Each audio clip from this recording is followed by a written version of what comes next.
হামলা চালিয়েছে, সে তার কাছে কোনো অপরাধের প্রমাণ পায় নাই, কোনো মাদক পায় নাই, সে জাস্ট ওই উদ্যানের ভেতরে আসতেছিল, পথটা ইউজ করতেছিল। বাংলাদেশে রাস্তাঘাট ইউজ করা কি পাপ নাকি?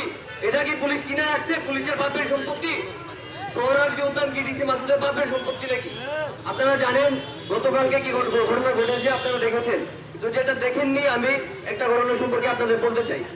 গত 6 তারিখ আমি ঢাকা বিশ্ববিদ্যালয়ের শিক্ষার্থী, 3য় বর্ষের শিক্ষার্থী। আমি এখানে এসেছিলাম জিডি করতে, শাহবাগ থানার ভেতরে। ঠিক এই জায়গাটাতে পুলিশ আমাকে মারছে। আমার দোষ কি ছিল? আমি জিডি করতে আসছি থানায়, আমি জিডি করতে আসছিলাম, আমাকে কুকুরের মতো এখানে মারছে। আমার পকেটের ফোনটা আমার ধার করা টাকায় কেনা, ওই ফোনটাকে চূর্ণ বিচূর্ণ করে ফেলছে পুলিশ। ওখানে কনস্টেবল ছিল নাকি এসআই ছিল নাকি ওসি ছিল আমি জানি না, সবাই মিলে আমাকে মারছে, পশুর মতো মারছে। আমি কি করেছিলাম? আমি থানায় জিডি করতে আসছিলাম। ডিসি মাসুদ সাহেবকে বলতে চাই, আর্গুমেন্ট এখনো বাকি আছে, আপনি আসেন, আর্গুমেন্ট এখনো বাকি আছে। বাংলাদেশ কারো পাপের সম্পত্তি না, বাংলাদেশ আপনার, বাংলাদেশ আমার, বাংলাদেশ সবার। এই দেশে থাকতে হলে সবাই মিলেমিশে থাকতে হবে।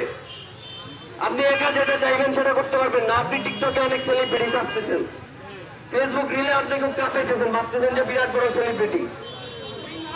এটা পুলিশের প্রফেশনালিজম হইতে পারে না। প্রফেশনালিজম আগে শিখতে হবে।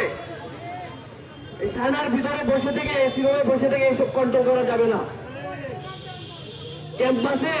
ক্যাম্পাসে এইসব দাদাগিরি চলবে না। ইতিহাস ভুলে যাবেন না। আপনারা যদি সহনশীল না হন, ইতিহাস ভুলে যাবেন না। ক্যাম্পাস থেকে আপনাদের লাঠি মেরে বের করতে আমাদের সময় লাগবে না, শুধু সময়ের অপেক্ষা। আপনারা ভুলে যাবেন না ইতিহাস। ক্যাম্পাসটা আমাদের 40,000 স্টুডেন্টের বিপরীতে যে আপনারা কিছু করতে পারবেন না। স্টুডেন্টদের প্রতি সহনশীল হন, বিচার করুন। 6 তারিখে আমার সাথে যেই ঘটনা ঘটেছে, ওই ঘটনার পরে আমি 3 বার থানায় এসেছি। থানা থেকে কোনো ধরনের সহযোগিতা আমাকে করে নাই। আমাকে বলছে ভেতরে সিসিটিভি আছে, শাহবাগ চত্বরে সিসিটিভি আছে, কিন্তু এখানে নাকি সিসিটিভি নাই। অথচ এই যে দেখেন 2টা সিসিটিভি দৃশ্যমান দেখা যাচ্ছে, এই সিসিটিভি সম্পর্কে ওনারা জানে না। আমাকে মারা হয়েছে, এটা সম্পর্কে ওনারা কোনো বিচার করবে না।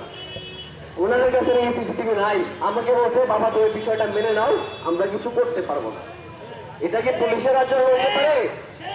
আমি থানায় সিসিটিভি করতে মাই চাইছি, আমি আবার আসছি বিচার চাইতে, আমাকে সিসিটিভি দেওয়া হয় নাই। এটা কার দোষ? এটা কি আমার দোষ, রাষ্ট্রের দোষ, না কার দোষ? আমি কার কাছে বিচার চাইবো বলেন?